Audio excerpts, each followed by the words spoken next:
Welcome to Season 1 of the PMO Community Podcast series. I am Aina Live, and today we are diving into a fascinating conversation with Mayte Sivera, an accomplished PMO Director with global experience in technology project management. Originally from Serbia, Spain, and now based in Salt Lake City, the USA, Mayte holds a master's degree in chemical engineering and has led significant projects worldwide. Over the course of her career, she has transitioned from a technical background into strategic leadership roles, contributing to the strategic growth and success of the organizations she's worked with. Mayte is also a co-author of the Volunteering Journey to Project Leadership, published by CRC Press, where she shares her passion to leadership and project management.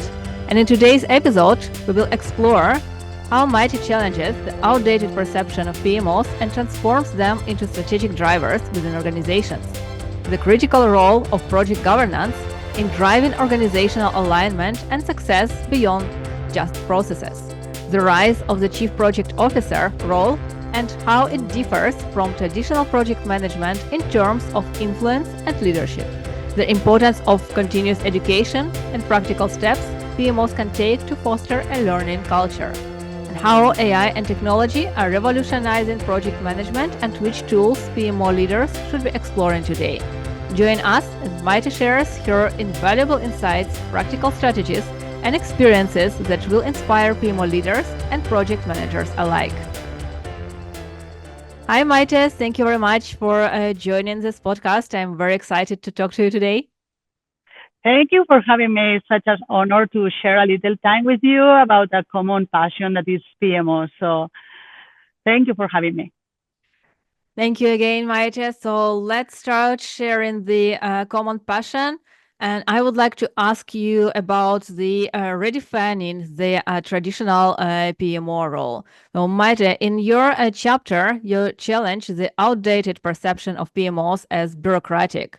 So, could you please share a time when you transformed a traditional PMO into a true driver of success within an organization? And what was the key to making that shift? I think that PMOs need to bring value to the organization and connecting the dots and understand the strategy and of the organization goals. From my point of view, I truly believe that it's important to focus on education and empowering our project teams.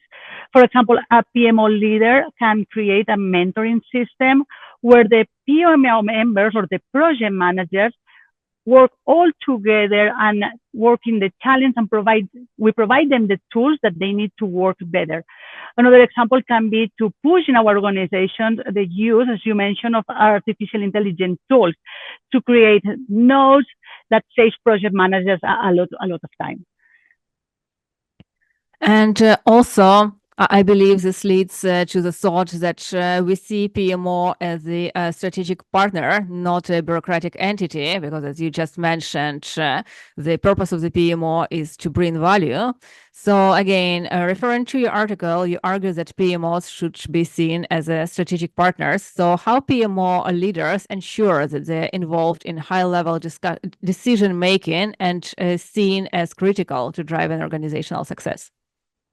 I think that for that, it's very important to have the figure that we talk in the book about the Chief Project Officer role, because it's important to connect the strategy with the business goals.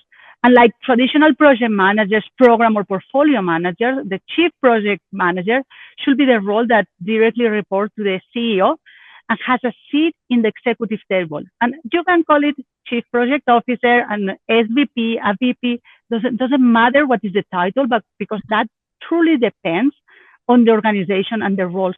But the important is that role sits on the table and has influence to ensure that the projects that we are supporting support the company vision, support the strategy goals, support and focus all of that in the big picture, not in filling scorecards or managing project plans and things like that. We need to have clear that one thing is a project manager role, a program manager role, but this Chief Project Officer role is the one that can collaborate in the strategy decisions and have a seat in the table.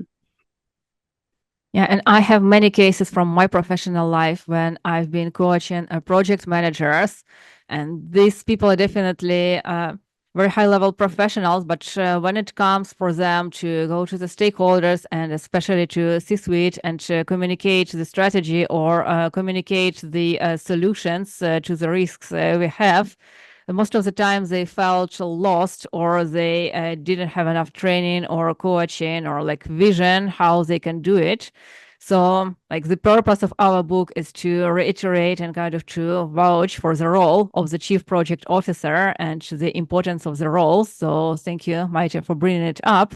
And I also believe Yeah. that the chief project officer is kind of like a career progression for project professionals. So, let's talk a little bit more on that.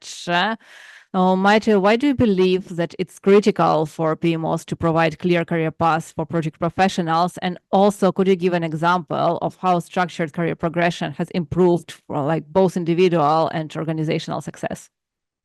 And that completely ties with the first question that we were talking about how important is education in our team and provide tools for mentoring, for learning experience to help the project managers to learn these skills that they don't have. As we mentioned, it's not the same a technical project manager that a program manager, that a portfolio manager. If you really want to sit at the table and have this experience, there are a lot of things that you need to learn. So for me, it's very important not only to provide the right tools, but as you also mentioned, building a clear career path. How many times you join an organization or you look in social media for a new job and the role descriptions are not clear? They look for a project coordinator with 10 years of experience. What? What does that mean?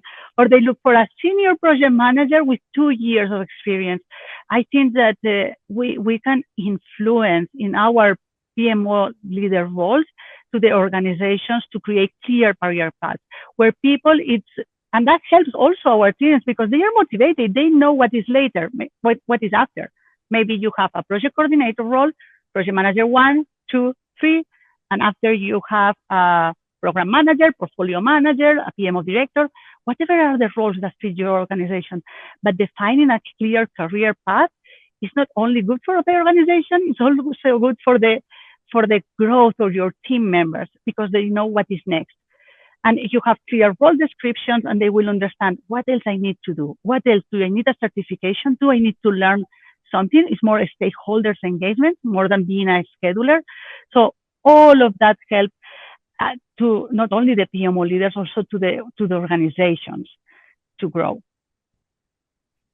Yeah, and Maite, I feel like kind of the red line of our today's conversation is prioritizing continuous education and having the right tools for professionals to continue their growth.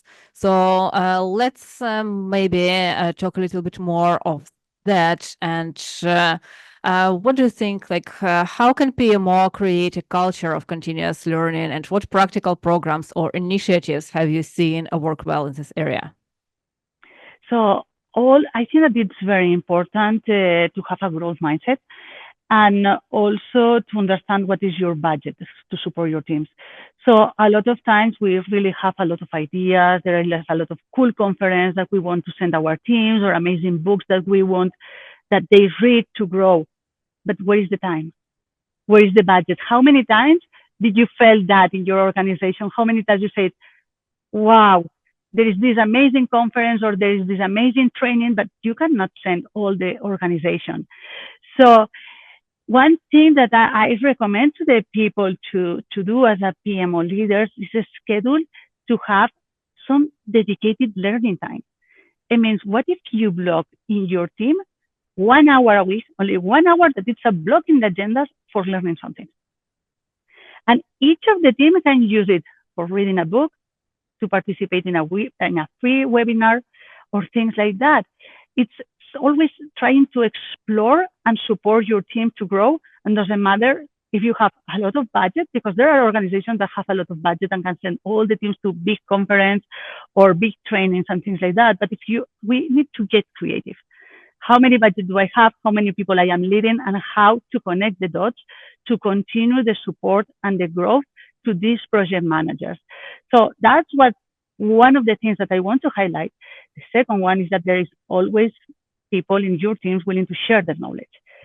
So organizing internal lunch and learns, it's also a good way where a team member can share something that they learn in a LinkedIn training, in a book that they read. And that's a low budget activity that it's very easy to incorporate in your teams. Maybe in your team meeting, dedicate half hour only for this kind of activity of sharing knowledge. I think that it's very important to support our project managers or program manager or portfolio, depending where each of the listeners are sitting in the organization, to foster this willingness to learn and help others to learn and grow. And I would like to share my experience as well, because in Agile, we encourage leaders to encourage their team to dedicate this time and allow this time for growth.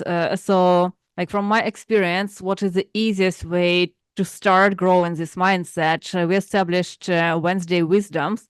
So we gather for like stand up every day for 15 minutes. And on Wednesday, we extended it to 30 minutes. And the last 15 minutes, the team members are sharing what they've learned during the last week, like what articles they read or like what books they can recommend, like whatever they feel is going to be valuable for the other people. And it's just 15 minutes of the time, but it already brings like tremendous value and also team spirit and team morale, because when you not just work together, you learn something together, it's a different level of team building. And also because we work in agile, so we work in sprints, meaning we have 2 weeks of iteration where we deliver like a part of the work, and we plan like quarterly. So we have 6 sprints in a quarter, and our leadership also agreed to allow us the last sprint number 6, meaning 2 last weeks of the quarter to dedicate for training, like reading books and other activities to grow, like hackathons, whatever creativity we have. And we're also encouraged to bring these ideas to the leadership to support. And I believe this is like the best way to stay up to date in the modern life. What do you think, Mayte? Yeah, I love that idea. I work more in a hybrid environment that we have also agile teams, and incorporating that on Thursday, I think that is the perfect day of the week, or how you use some of the sprint time at the end of the second sprint. I really love the idea. Thank you for sharing that with me, because I'm learning. We are learning here, both both together. And is sometimes you don't need thousands and thousands of dollars to make things happen. Small things like, did you read an article in a magazine, or did you learn something new today, or what book you are reading? It's not only to help the teams to grow and to learn one from each other. It's also what you mentioned about creating that connection. It means the team work truly better if there is trust between them. And what is a better way to gain trust if you are sharing something that you enjoy with someone, and this other person also enjoys learning about that? So I think that it's a beautiful idea. And what do you think about AI and technology? So I will probably have a few questions on that. The first one is, how do you see like AI and other technology helping in education and continuous growth? And also maybe you can call up some specific AI tools or technologies that PMO leaders should be exploring today, and also how these tools can save time and enhance the project outcomes. Wow, that's a very interesting idea. I can be talking all day about it. So the first thing that I would like to recommend is that project PMO leaders need to explore artificial intelligence tools to support some of the tasks that our project managers complain more. And how many times did you hear that I'm done taking notes? It means, how many project managers outside feel that they are glorified note takers? We can help them. Now we have the tools. There are Zoom AI, Copilot. There are a lot of tools outside that they can plug in their meetings. I didn't feel that they are taking notes. We can have our project managers and program managers adding value in the meetings that they are on it. So that will be my first step as a PMO leader. If your organization doesn't have tools to support your project managers taking notes and recording the meetings, explore and help your organization to find something to support that task. At least from my point of view, is one of the things that I heard more people, more project managers, project coordinators complaining about. I don't like to take notes. Have you ever heard that? So you are All saying the yes time. with your all the time, see? So that will be the first little step that we can do to support our teams. Because these generative artificial tools can help with automatic this task like taking notes that can alleviate a lot of work for our project manager. And since we are using these kind of tools, our project managers are more happy, really. It's like in Zoom, you click a little button, you activate the recording, you activate the AI tool, and it gives you a full transcript, the highlights of the news. So that's amazing because they really can focus in the things that really matters. Although there is a thing, there are some companies that they have some legal concerns to using that tools. So before activating anything in your recording of the meetings, ensure that your legal team, if you work for a public company or something that needs government clearance, ensure that you can use it. I mean, check with human resources, check with your technology team, but explore that because that will give a lot. The project managers will focus on the things that they do best, that is adding value in the project. And that is very valuable addition. Like make sure that you are using the tools and technologies which are legal in your organization. So, for example, like ChatGPT, whatever information you place it becomes like a common knowledge, and we are still exploring how ChatGPT is going to use whatever like data you provided. So that's why many companies, especially like banks or insurance companies, which work with sensitive data, they don't use a ChatGPT for work, but they have their like own R&D teams who are created already or in progress of creation, kind of like insider organizational chat GPT, which is making sure that the information doesn't go anywhere outside of organization. So as Mayte said, make sure that these tools are legal. And even if the tools are legal, like Zoom or Teams, whatever you use, every time when you start the meeting and you record it to avoid taking notes, just make sure that everybody is aware that you are recording just before pressing the recording button. Just say, guys, do anyone have any concerns if I record it? So nobody has any concerns, but at least people are aware. So Yeah, make this things right. that's true. And also be careful with these AI tools because you also need to review the notes. It's true that you don't need to write all, but they don't take the jokes, they don't take some sarcasm. Sometimes there are, when you work with diverse teams and multicultural, there are some misgender things because they don't know if the people talking is a female or a male, or so you need to be careful. It means they are amazing tools.